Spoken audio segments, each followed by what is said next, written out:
We're here today with Caroline Youngblood. You're a local artist, and you have just completed the September series as Local Artist of the Month for Cheeks Airworks. Yes, sir.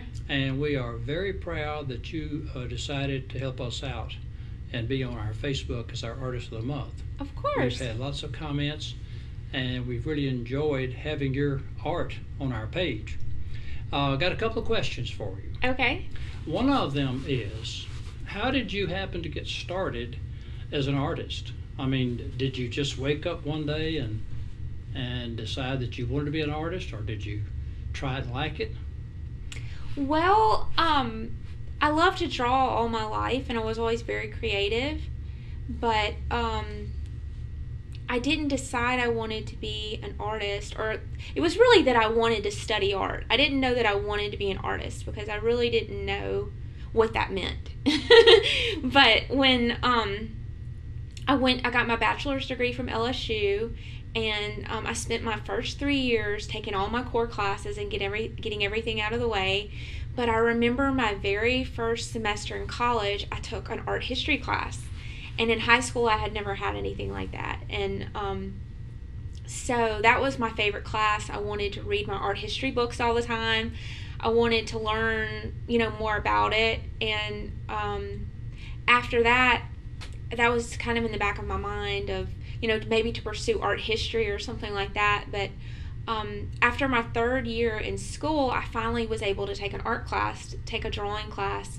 And I can say that I think that was probably the first really formal drawing class where you're taught not only about technique, but things like perspective, which I didn't know anything about. But after taking that first class, I realized that that's what I wanted to study. It was mainly the drawing class. I was really good at drawing.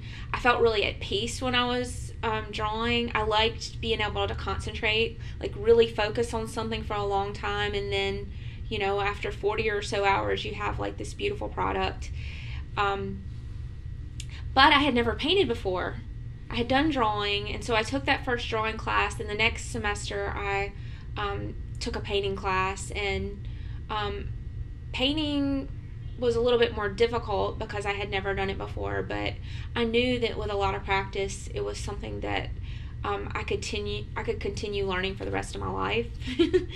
And so while I was going to college, I had a job off campus doing custom painting for a sorority store. And so all my free time from class, even before I started being an art major, I spent drawing and painting for this lady's store. And she would take orders, and I would fill them. They were more like doing cartoons and doodles. They weren't like the kind of art that I was learning about in school. So it was really fun to experiment with colors and just doing different designs. And so that experience led me to become interested more with a career in art. But I really and truly did not believe I would be able to make all of my money from painting. I thought that I needed to get a master's degree so that I could teach. And I really admired all of my professors in school, so I thought it would be really neat to be like them and be able to teach other people how to paint, because it became such an important part of my life.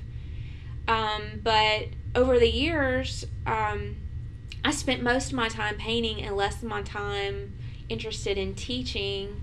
And when I finished graduate school at Louisiana Tech, I had a couple of years of experience selling my artwork to people locally, and I decided just to give it a shot on doing it full time. And that was 3 years ago.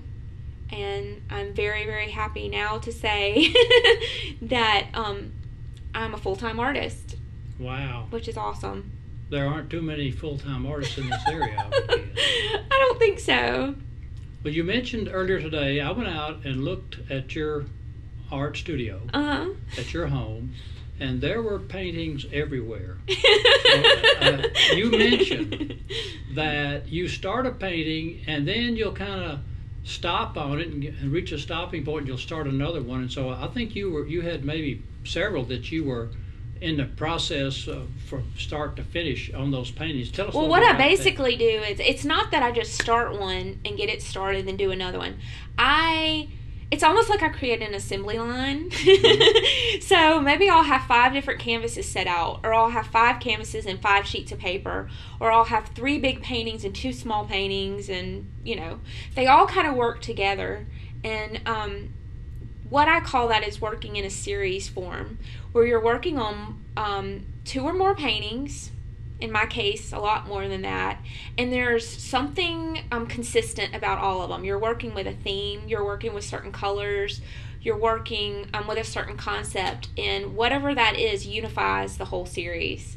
And that is the way I work best, because it's almost like they end up bouncing ideas off each other, and they end up influencing each other. And if I get stuck on one, I can move to another. And I think that's how the more spontaneous things that happen and make my paintings interesting end up developing. And they wouldn't develop that way if I wasn't working on so many at the same time.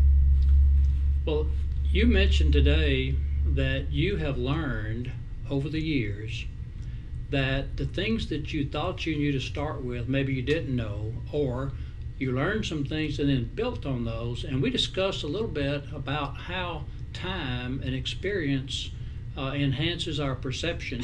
So I'd like to know how you feel about some of your earlier paintings. Yeah, and going back to the layering that I was telling you about, the layering, that's the way I see it, is like time and experience. That's basically layers. You can think of like the way rocks are formed with layers like that, and that's the way my painting process kind of evolves, is working. It's almost like a process. Like everything becomes a process and becomes something that builds upon the last piece of the process. And as far as time and experience go, I think with the time and experience comes a lot of confidence that it takes to take risk that end up like producing really cool effects in the final product. Yeah, you mentioned today that you had learned to take risks. Yeah. And I noticed on some of your paintings there were some drips or drains or whatever you might call them that were sideways. Yeah. And gravity doesn't allow that. So you must be turning some of those canvases sideways or so. Tell me about that. Yeah. All of my paintings, no matter whether they're big or small, they all start off on the ground. And I start off with a lot of like really thin layers of paint, really thin wet layers, and then once that happens, I can let them dry a little bit, and then I can put them up on the wall and let the drips happen, and then I can turn them around, work on them more and turn them around, so that honestly the original intention of doing that was to kind of create a perfect composition, because if something looks just as good looking at it up and down as it does upside down, and then it looks just as good on its side as it does on the other side, you've got a perfect composition, and that's going to create something that's so visually appealing for people that they're going to want to walk across the room and see what this thing is.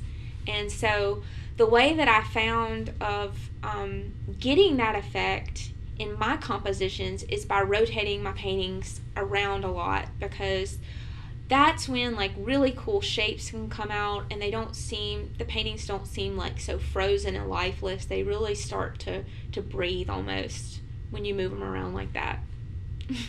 Very interesting. Now, yeah. You obviously have some feelings inside you of nostalgia. Yes. Of family and history.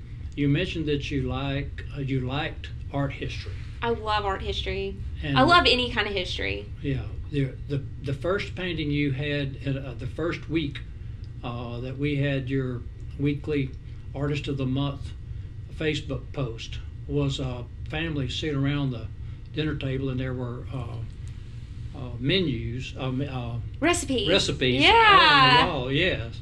Yep. And they were family recipes. Mm-hmm. So back in 2011, it was the month after I graduated from Tech, I spent some time going through some drawers at my grandmother's house, and how it always happens is I will go and look through a drawer and I will find something in there that I had never seen before or never noticed before. It was almost like somebody placed it there waiting for me to find it. And that's exactly how it was when I found this little plastic bag that my grandmother had put all of these old recipe booklets in. And I started to go through them, and I realized that these recipe booklets dated from World War II.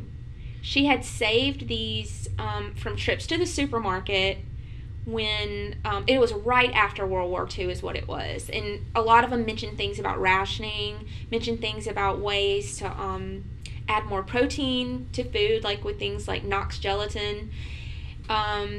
They talked about ways to save money, feeding a large family and things like that. And I thought that they were very interesting, and I spent a lot of time going through them and looking at the different pictures in there, the different illustrations, photographs, things like that. And because those objects were so important to me, and I saw their condition, even though that they were kept in a drawer for the past 60 years, these kinds of papers like that are not going to survive in the kind of humidity that we have here in Louisiana. So I decided to use them to make art out of. And I thought that would be a way of preserving them, and also for people to get to see them instead of having them just stored in a drawer, And so I took these things, and I feel like I gave them a new life. And the canvas that you're talking about in particular is really large. It's 4 feet wide and 5 feet tall. And it has the recipes all over the background, and then I painted in like a really, really bright yellow color. And that one in particular, I painted the image that was on the cover of that recipe book. And it was about, I think that recipe book in particular was about canning food, or some way of preserving food, feeding the family, that kind of thing. And that is part of a whole series that is hanging at Casio's, like I told you. And the whole series was done from different recipe booklets I found in this one bag. That was my challenge, to take this one bag full of recipe books and create a whole series of paintings. So there's 10 paintings total in that series, and each of them have like the very whimsical looking people and nostalgic looking scenery, and it's one of my favorite series that I've worked on so far. Well, where do you plan to go now? Do you have anything in mind in terms of art, a concept that you haven't started yet?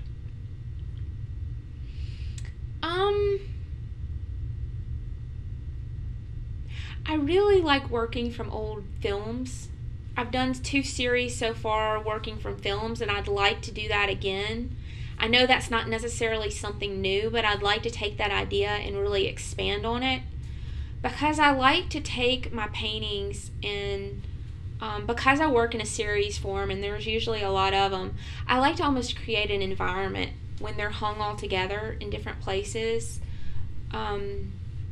And that's really easily done if I'm working from a film, because the paintings that are done from the film almost become like little clues that tell you what it's about. And then if you have the film playing along with it, I think it really gives it just a very interesting story. It's something it creates an environment for the viewer. It creates a story that people can follow along with.